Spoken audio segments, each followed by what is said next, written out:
Assalamualaikum warahmatullahi wabarakatuh. Puji syukur kehadirat Allah Subhanahu wa taala, salat serta salam kita aturkan kepada beliau Nabiullah Muhammad sallallahu alaihi wasallam. Yang pertama yang saya hormati Dr. Imron MA dan rekan-rekan yang saya banggakan, izinkan saya untuk mempresentasikan tugas mata kuliah Psikologi Leadership dalam Pendidikan Islam tentang teori psikologi kepemimpinan.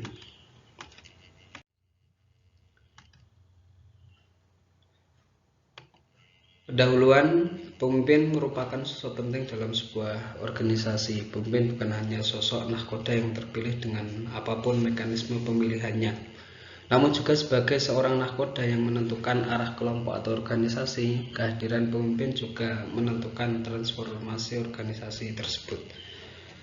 Suatu organisasi apabila ingin tujuannya tercapai, maka diperlukan kepemimpinan yang kuat.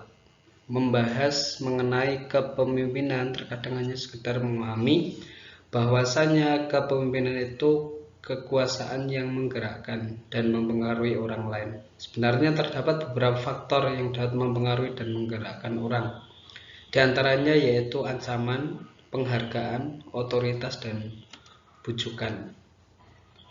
Sehingga untuk mempersiapkan pemimpin yang dapat mewujudkan tujuan suatu kelompok organisasi, maka perlu adanya pembahasan mengenai macam-macam kepemimpinan, teori kepemimpinan klasik dan modern, termasuk kita akan membahas tentang perbedaan antara kepemimpinan modern dan kepemimpinan klasik.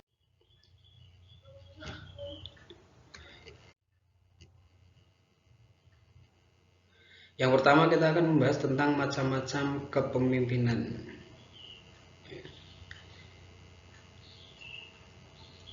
Tipe kepemimpinan merupakan bentuk atau pola kepemimpinan dari seorang pemimpin yang di dalamnya diimplementasikan beberapa perilaku atau gaya kepemimpinan sebagai pendukungnya. Sementara gaya kepemimpinan merupakan perilaku atau cara yang dipilih dan dipergunakan oleh seorang pemimpin dalam mempengaruhi pikiran, sikap, dan perilaku anggotanya. Model ataupun jenis kepemimpinan dapat dilihat melalui bermacam-macam sudut pandang ketika pemimpin tersebut sedang bertugas dalam organisasi. Sebab jenis kepemimpinan tersebut merupakan pola yang ditunjukkan oleh pemimpin tersebut yang dipengaruhi oleh beberapa faktor seperti nilai-nilai, persepsi, asumsi, kepribadian, dan sebagainya. Tipe dan gaya kepemimpinan. Yang pertama, kepemimpinan demokratis. Yang kedua, kepemimpinan otoriter. Yang ketiga, kepemimpinan bebas. Apa itu kepemimpinan demokratis? Yaitu ditandai dengan adanya partisipasi dalam penentuan tujuan serta perpaduan berbagai pendapat atau pikiran untuk menentukan cara-cara terbaik dalam pelaksanaan pekerjaan. Yang kedua, apa itu kepemimpinan otoriter? Tipe kepemimpinan ini menghimpun sejumlah perilaku yang cenderung terpusat pada pemimpin sebagai penentu kebijakan dalam melaksanakan tujuan organisasi. Dalam melaksanakan pekerjaannya, seorang pemimpin yang otoriter menganggap bahwa tidak perlu mengadakan konsultasi terlebih dahulu dengan orang lain, melainkan langsung memerintahkan apa yang dikehendaki. Apa itu kepemimpinan bebas? Yaitu berpandangan bahwa bawahan atau anggota sebuah organisasi dapat membuat keputusan secara mandiri, serta dapat mengurus dirinya sendiri dengan sesedikit mungkin adanya pengarahan dari pemimpin dalam melaksanakan tugas dan tanggung jawabnya. Tipe gaya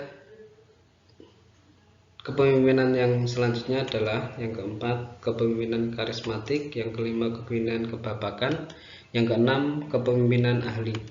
Apa itu kepemimpinan karismatik? Yaitu kepemimpinan karismatik memiliki kemampuan untuk mempengaruhi bawahan dengan mendayagunakan keistimewaan dan kelebihan melalui sifat pribadi pemimpin. Perilaku pemimpin karismatik memunculkan rasa hormat, segan, dan patuh yang sangat besar dari para pengikutnya. Karena pengaruh kepribadiannya, pemimpin diterima sebagai orang yang patut diikuti dalam mewujudkan tujuan organisasi. Apa itu kepemimpinan kebapakan? Maka pada tipe kepemimpinan ini merupakan tipe kepemimpinan yang peranannya diwarnai oleh sikap kebapakan. Dalam arti bersifat melindungi, mengayomi, dan menolong anggota organisasi yang dipimpinnya. Pemimpin menjadi tempat bertumpu bagi para bawahannya dalam menyelesaikan masalah-masalah yang ada. Apa itu kepemimpinan ahli? Yaitu pada konteks ini pemimpin harus memiliki profesionalisme yang diperoleh baik dari jenjang pendidikan tertentu maupun dari pengalaman pribadi seseorang pemimpin. Keahlian tersebut dalam realitasnya dapat digunakan dalam membimbing dan mengarahkan orang lain dalam melaksanakan pekerjaan serta memecahkan masalah.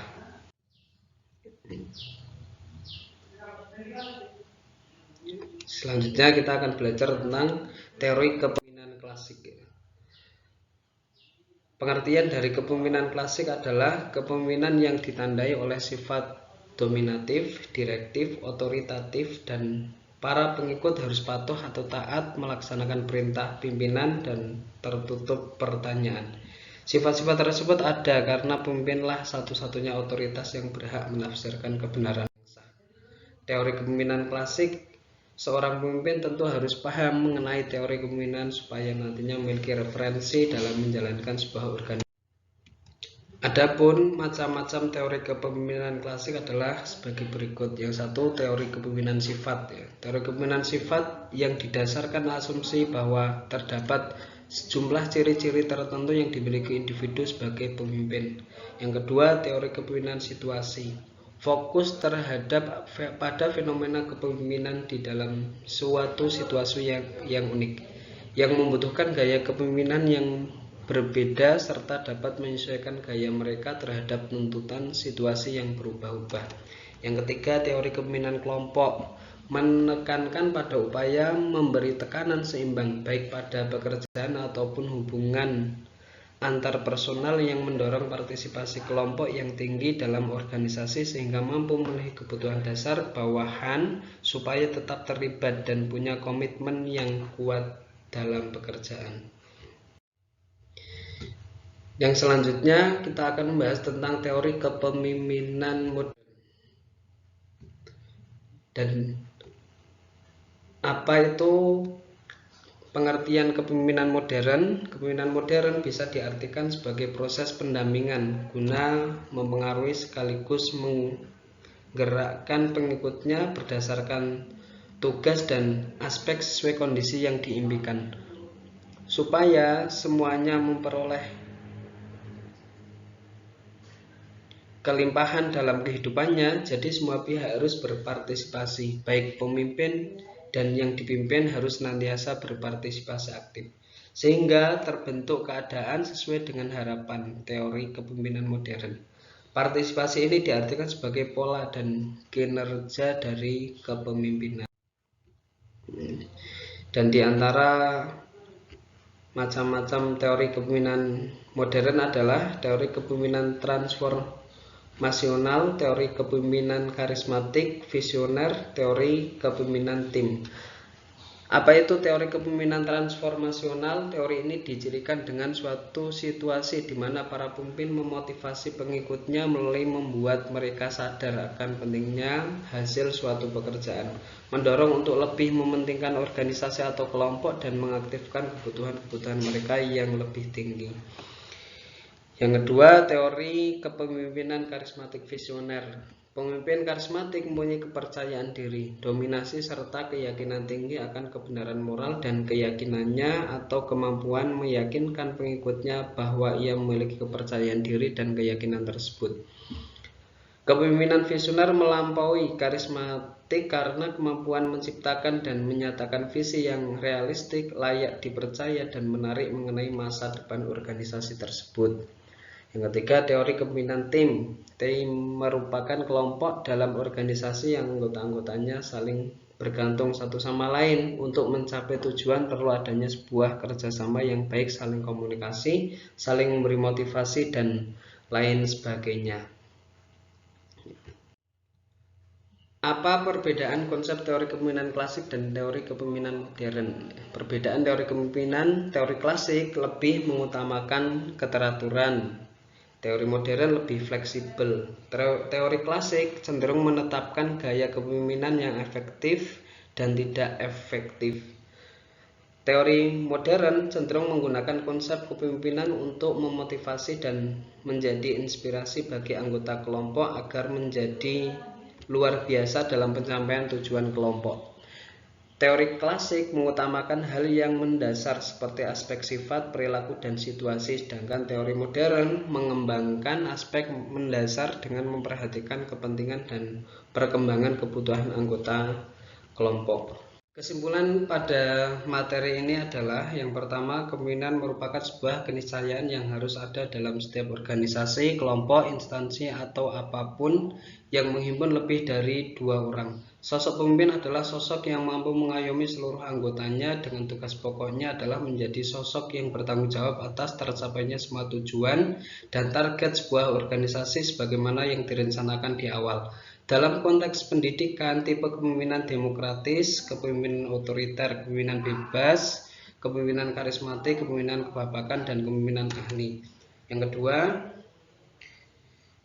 kesimpulannya terdapat beberapa teori kepemimpinan klasik diantaranya yaitu pertama, teori kepemimpinan sifat merupakan teori kepemimpinan yang didasarkan asumsi bahwa terdapat jumlah ciri-ciri tertentu yang dimiliki individu sebagai pemimpin.